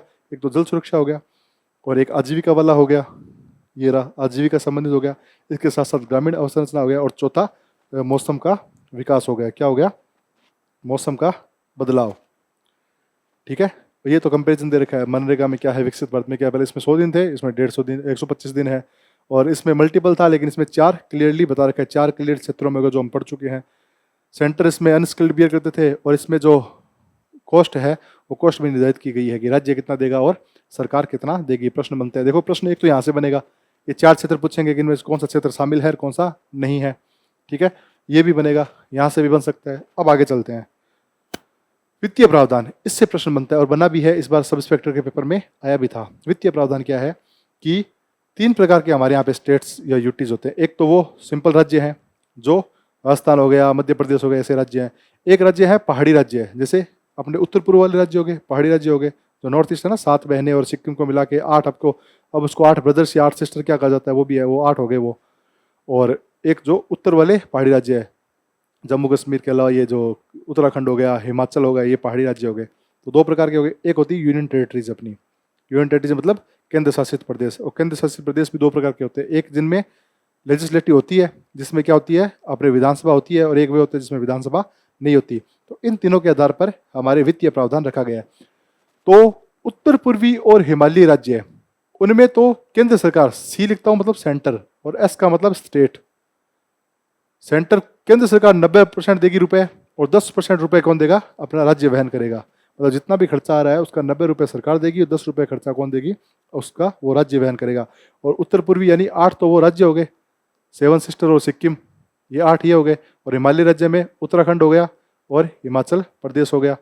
ठीक है, जम्मू कश्मीर और ये लद्दाख, जम्मू कश्मीर और लद्दाख ये किस में आते हैं? टेरिटरीज में, यूनियन टेरिटरीज में आ रहे हैं ये, तो इनको एक बार इसमें शामिल नहीं किया गया है। जम्मू कश्मीर को भी राज्य का दर्जा नहीं मिला है, लद्दाख को भी राज्य का दर्जा नहीं मिला है, तो ये दोनों किस में है? ये दोनों यूटीज में है। और अन्य राज्य व केंद्र शासित प्रदेश, उनको 60-40 है, केंद्र 60% देगी, राज्य 40% लेगा। और केंद्र शासित प्रदेश जिनमें विधायिका नहीं है, जैसे दिल्ली है, दिल्ली एक केंद्र शासित प्रदेश है, उसमें क्या है? उसकी खुद की विधायिका है। केजरीवाल जो आम आदमी पार्टी की सरकार थी 2 बार रही थी, उसके बाद बीजेपी की सरकार बनी हुई अभी, तो रेखा जैन है, कौन है वो मंत्री है वहाँ की। तो अब क्या है कि ऐसे जो जिनमें यूटीज में लेजिस्लेचर नहीं है, जिसमें क्या हो, कोई विधायिका नहीं हो, उन यूटीज के लिए 100% सारा का सारा केंद्र देगी। क्यों? क्योंकि ये पूरी की पूरी केंद्र के अधीन होती है। राष्ट्रपति इनका प्रशासक होता है, वैसे करके राष्ट्रपति वो चलाता है अपने IAS के माध्यम से। राज्यपाल वहाँ पे भेज सकता है वो चाहे तो। हर 6 माह में डिजिटल तथ्यों के साथ सोशल ऑडिट अनिवार्य है। और सोशल ऑडिट कौन करेगी? ग्राम सभा। और जो विकसित भारत जी राम जी विधेयक है, इसमें सोशल ऑडिट कौन करेगी? ग्राम सभा करेगी। और हर 6 माह में तथ्यों के साथ, डिजिटल तथ्यों के साथ सोशल ऑडिट अनिवार्य है, यानी अंकेक्षण। ऑडिट बहुत जरूरी है, पता लगना चाहिए कितना पैसा कहाँ आया, कहाँ गया, जिसने मजदूरी की उसको मिला नहीं मिला, इसके लिए पूरा एक अंकेक्षण किया जाता है, ताकि पता लग जाए कि हाँ भाई पैसा आया भी है और पैसा सही काम में लगा भी है। तो ये होती है ऑडिट, ये लगेगी यहाँ पे। आगे देख लेते हैं कुछ है क्या। PM राहत योजना है, एक योजना और पढ़ते हैं, इसके बाद फिर हम इस लेक्चर को विराम देंगे। अगली योजना है हमारी PM राहत योजना 2026। इसी 2026 में बनी है योजना। ये नाम बहुत इंपॉर्टेंट है, PM राहत। राहत की फुल फॉर्म है, राहत की फुल फॉर्म क्या है? PM का प्राइम मिनिस्टर हो गया, रोड एक्सीडेंट विक्टिम, RA से हो गया रोड एक्सीडेंट विक्टिम, और H से हो गया हॉस्पिटलाइजेशन, एंड A से हो गया अश्योर्ड, और T से ट्रीटमेंट। यानी ये स्कीम बनाई गई है जहाँ पे रोड एक्सीडेंट हो जाता है, दुर्घटना हो जाती है, तो दुर्घटना के जो विक्टिम है उन विक्टिम को क्या हो, एकदम गारंटीड ट्रीटमेंट मिल जाए, सुनिश्चित एकदम क्या मिल जाए, उपचार मिल जाए। इसके लिए योजना लाई गई है। ठीक है, इसके लिए योजना लाई गई है ताकि जो रोड एक्सीडेंट हो रहा है, सड़क दुर्घटना में जो घायल व्यक्ति है उसका सही इलाज हो जाए और टाइम से इलाज हो जाए। इसके लिए यह स्कीम योजना लाई गई है। नाम है PM राहत। राहत में आपने देख लिया, रोड एक्सीडेंट विक्टिम, हॉस्पिटलाइजेशन करना, उसके साथ एंड अश्योर्ड ट्रीटमेंट, हॉस्पिटलाइजेशन करने के बाद उसका अश्योर्ड ट्रीटमेंट हो जाए। मोदी जी द्वारा 14 फरवरी को 2026 को सेवा तीर्थ PMO से घोषणा कर दी गई थी। तो PM राहत याद कैसे रखोगे? 14 फरवरी को वैलेंटाइन डे को PM ने आपको राहत दे दी। ठीक है, वैलेंटाइन डे 14 फरवरी को आता है, तो उस दिन PM ने क्या दे दिया? आपको राहत दे दी। चलो, और कहाँ से है? सेवा तीर्थ। ये सेवा तीर्थ मैं आपको बता दिया हूँ। PMO होता है, इसमें एक वो जो कैबिनेट सेक्रेटरीट होता है, उसके साथ साथ कौन से होते हैं अपने राष्ट्रीय सुरक्षा परिषद वाले है ना, सलाहकार परिषद वाले भी कार्यालय, बहुत से कार्यालय इसके अंदर, सेवा तीर्थ के अंदर। उद्देश्य क्या है इसका? सड़क दुर्घटना पीड़ितों को गोल्डन आवर के दौरान त्वरित निःशुल्क चिकित्सा सहायता प्रदान करना, ताकि मृत्यु दर कम की जा सके। अब मान लो सड़क पे दुर्घटना हो गई, तो उस दुर्घटना के अगर 1 घंटे के भीतर भीतर उसको हॉस्पिटल पहुंचा दिया जाए तो उसके बचने के चांसेस बहुत ज़्यादा हो सकते हैं, उसके बचने के चांसेस बहुत ज़्यादा हो सकते हैं। तो उसको कहता है गोल्डन आवर। जो गोल्डन आवर है उसको होता है शुरुआती दुर्घटना से 1 घंटा, दुर्घटना से जो पहला 1 घंटा होता है ना, पहला 1 घंटा, इसको कहा जाता है गोल्डन आवर। गोल्डन और जो पहले 1 घंटे में जो पीड़ित व्यक्ति है उसको हॉस्पिटल पहुंचा दिया, तो उसके जीने के चांसेस बहुत ज्यादा हो सकते हैं। नहीं तो क्या होता है, अगर 1 घंटे में नहीं पहुंचा तो उसके बेचारे का ब्लड लेस हो गया, मान लो लगी है, रोड एक्सीडेंट में खून तो होता ही है, खून हो गया तो खून इतना निकल गया, खून निकलने के बाद में क्या हो गया, ब्लड लॉस हो गया, ब्लड लॉस हो गया तो उसको ऑक्सीजन नहीं मिलेगा, हार्ट अटैक आ जाएगा, वो वैसे ही मर जाएगा। ठीक है, क्योंकि ब्लड ही ऑक्सीजन सप्लाई करती है, ब्लड ही ऑक्सीजन को इधर उधर से लेके जाती है, ये बात ध्यान रखना। फिर ऑक्सीजन, ब्लड निकल गया तो फिर ऑक्सीजन आपको मिलेगी नहीं, ऑक्सीजन नहीं मिलेगी तो हार्ट अटैक आ ही जाएगा। निःशुल्क चिकित्सा सहायता मिलेगी और ताकि मृत्यु दर को कम किया जा सके। इसका उद्देश्य है, प्रावधान क्या है, प्रत्येक पीड़ित को 1.5 लाख रुपए तक का कैशलेस निःशुल्क उपचार मिलेगा। प्रावधान जरूर याद रखना, जो भी प्रत्येक पीड़ित व्यक्ति है उसको 1.5 लाख रुपए तक का केसलेस निःशुल्क क्या मिलेगा, उपचार मिलेगा, केसलेस निःशुल्क उपचार उसको मिलेगा। कवरेज दुर्घटना तिथि के 7 दिनों तक के उपचार के लिए मान्य है। जो कवरेज होगा दुर्घटना तिथि के 7 दिनों तक, दुर्घटना तिथि होने के 7 दिन बाद तक के लिए वो मान्य होगा। इतने में जितना खर्चा लगा है वो आपको मिल जाएगा। सभी प्रकार के सड़कों पर होने वाली दुर्घटनाओं के लिए, और दुर्घटना चाहे नेशनल हाईवे पे हो, चाहे स्टेट हाईवे पे हो, चाहे किसी ग्रामीण सड़क पे हो, या फिर आप कोई खेत जा रहे हो वहाँ पे सड़क बनी हुई है वहाँ पे हो, तो भी वो लागू होगा। ऐसा नहीं है कि सिर्फ गवर्नमेंट केंद्र सरकार की योजना है तो वो कौन सी किस पे, नेशनल हाईवे पे लागू नहीं, सभी प्रकार की सड़कों पे, ग्रामीण सड़क हो, जो राज्य की सड़क हो, या फिर कोई छोटी मोटी सड़कें हो जो गाँव को जोड़ती है, कोई सी भी सड़क हो, सब पे लागू होगा ये। तकनीक क्या है इसमें, इसे आपातकालीन प्रतिक्रिया सहायता प्रणाली 112 हेल्पलाइन के साथ जोड़ा गया है। मान लो किसी का एक्सीडेंट दिख गया आपको, तो आपको 108 कॉल नहीं करना, आप 112 पे कॉल किया करो। हर जगह 108 को कॉल नहीं करना होता, 112 पे कॉल किया करो। इसको कहते हैं emergency response support system. Emergency response support system होता है ये, 112 इसके साथ जोड़ दिया गया है। इसमें ईडार प्लेटफॉर्म तथा राष्ट्रीय स्वास्थ्य प्राधिकरण के TMS 2.0 का उपयोग किया गया है। ईडार का मतलब इलेक्ट्रॉनिक रूप से डिटेल एक्सीडेंट रिपोर्ट। जब किसी की दुर्घटना हो जाती है तो जो केस बनता है, मुकदमा बनता है, उसमें एक अलग से DAR चलती है, डार, डिटेल एक्सीडेंट रिपोर्ट। उसके बिहाफ पे आपको मुआवजा मिलता है, ठीक है। सजा वजह तो अलग केस में चलती रहती है, लेकिन एक पूरा प्रॉपर एक पूरा वो क्या होता है, फाइल तैयार होती है डार की, डिटेल एक्सीडेंट रिपोर्ट की। उस हिसाब से आपको मुआवजा मिलता है। सरकार से भी मिल सकता है, अगर आपने इंश्योरेंस कर रखा है तो आपको इंश्योरेंस कंपनी से मिलेगा, वो इस पे मिलेगा डार पे। इसके साथ साथ स्वास्थ्य प्राधिकरण का एक TMS है, मैनेजिंग सिस्टम है इसका, कुछ ट्रांजैक्शन मैनेजमेंट सिस्टम ऐसा कुछ करके है, उसका उपयोग किया गया है। और गैर गंभीर मामलों में 24 घंटे व जीवन घातक के मामलों में 48 घंटों तक स्टेबलाइजेशन ट्रीटमेंट प्रदान किया जाएगा। मान लो मामला गंभीर नहीं है, हाथ पे चोट लगी है, हाथ टूट गया, ज़्यादा गंभीर नहीं है कि हाथ तो जुड़ जाएगा, तो आपको 24 घंटे के अंदर स्टेबलाइजेशन ट्रीटमेंट देंगे। और मामला बहुत गंभीर है, सर में चोट लगी है या फिर अंदरूनी ऐसी चोट लगी है जो पता ही नहीं लग रहा और उसको होश ही नहीं आ रहा, तो फिर 48 घंटों तक उसको क्या मिलेगा, स्टेबलाइजेशन ट्रीटमेंट मिलेगा। ये देखो प्रधानमंत्री मोदी जी ने सेवा तीर्थ से इस योजना का शुभारंभ किया था। लिखा हुआ है life saving protection for every citizen. हर नागरिक का हमें क्या करना है, सुरक्षा दायित्व है हमारा, सुरक्षा करनी है, ठीक है। तो PM राहत को आप याद रखना। वित्त पोषण कौन करेगा इसका, भाई ये जो वित्त पोषण है, पैसा कौन देगा, पैसा हॉस्पिटल को भुगतान कौन करेगा, मोटर वाहन दुर्घटना कोष। ये जो मोटर व्हीकल एक्सीडेंट फंड होता है, एक मोटर व्हीकल एक्सीडेंट फंड होता है, उस फंड में सरकार पैसा डालती है और वो फंड क्या करेगा, फिर आगे हॉस्पिटल को पैसा देगा। बीमित वाहनों के मामले में बीमा कंपनियों द्वारा होगा। मान लो कोई आपकी गाड़ी इंश्योर्ड है और आपकी गाड़ी से एक्सीडेंट हो गया, तो जो पैसा लगेगा वो कौन देगी, इंश्योरेंस कंपनी देगी, अगर आपका वाहन बीमित है। और हिट एंड रन मामले के मामले में सरकार द्वारा खर्च वहन कर देगा। पर पीछे से कोई गाड़ी आई, आपको मार के चलेगी और आप एकदम खाली सुनसान सड़क पे थे, आप किसी को नहीं पता कौन सी गाड़ी थी, मार के चलेगी, तो वो मामला होता है हिट एंड रन, मतलब हिट किया और भाग गया, पता ही नहीं है कौन है। उस मामले में खर्च कौन देगी, सरकार देगी आपकी, ठीक है। चलिए ये हमने देख लिया। अटल पेंशन योजना लास्ट पेंशन योजना है, इसको करके खत्म करके ये कल कंक्लूड कर देते हैं। इसमें कुछ नहीं है, इसमें क्या है, इसको बस योजना को बढ़ा दिया गया है वर्ष 2030-31 तक। अटल पेंशन योजना आपको आती होगी क्योंकि बहुत पुरानी योजना है। अब थोड़ा सा इसको देख लेते हैं क्या अटल पेंशन योजना। अब तक इस स्कीम में कुल 9 करोड़ लोग जुड़ चुके हैं।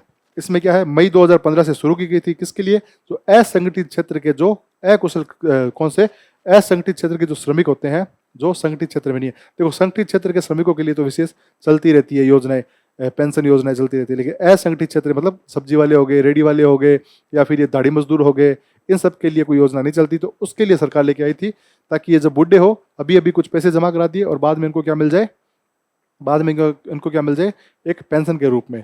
तो असंगठित क्षेत्र के श्रमिकों को वृद्धावस्था में आय सुरक्षा प्रदान करने के उद्देश्य से इसको शुरू किया गया था। कब किया गया था, मई 2015 में। और अब इसको कब तक बढ़ा दिया, 2030-31 तक बढ़ा दिया गया। मेन कॉन्टेक्स्ट तो यही है, चर्चा में रहने का कारण तो यही है। इसके बाद थोड़ा सा देख लेते हैं क्या है। 60 वर्ष की आयु के बाद में उसके योगदान के अनुसार उसको 1000 रुपये से 5000 रुपये तक प्रतिमाह न्यूनतम पेंशन मिलेगी। 60 वर्ष तक आयु करेगा तब तक उसको 1000 से 5000 जितना उसने जमा कराया है। जमा कराने की उम्र होती है 18 से 40 साल तक। 18 से 40 वर्ष तक आप जमा करा सकते हो, और वो भी 20 साल के लिए। कम से कम आपको 20 साल के लिए जमा कराना पड़ेगा। मतलब आपने 18 वर्ष से स्टार्ट कर दिया तो आप कितना भी करा सकते हो, उस हिसाब से आपको पैसे मिलेंगे। 40 वर्ष से कराओगे तब जाके, 20 वर्ष से कराओगे तब आपके 60 वर्ष होंगे, तभी आपको क्या मिलेगा, पैसा। और न्यूनतम अमाउंट आप इसमें 210 रुपये रखा गया था। प्रति माह आप 210 रुपये जमा कराओगे, फिर जाके आपको उसके हिसाब से पैसा मिलेगा। 18 से करा रहे हो 210, तो आपको ज़्यादा, आपको हो सकता है 5000 रुपये पेंशन मिले, और आप 40 वर्ष के बाद 40 वर्ष से करा रहे हो आप 200 रुपये, तो आपकी क्या होगी, प्रीमियम कम होगा, तो आपको पैसे 1000 या 1500 के आसपास मिलेंगे। और प्रशासित कौन करता है, PFRDA, पेंशन निधि विनियामक और विकास प्राधिकरण इसका क्या करता है, प्रशासन करता है। इसमें पात्रता है 18 से 40 वर्ष तक की आयु के भारतीय नागरिक। जो भारतीय नागरिक 18 से 40 वर्ष तक की आयु के थे उनको इसमें रखा गया और सभी प्रकार के नागरिक थे। लेकिन 2022 में जो टैक्स पेयर है उनको इस स्कीम से हटा दिया गया। 2022 में जो टैक्स पेयर है, जो टैक्स पे करते हैं, उनको इस स्कीम से निकाल दिया गया है। ठीक है, ये बाद में देखेंगे, अब इतना बहुत है।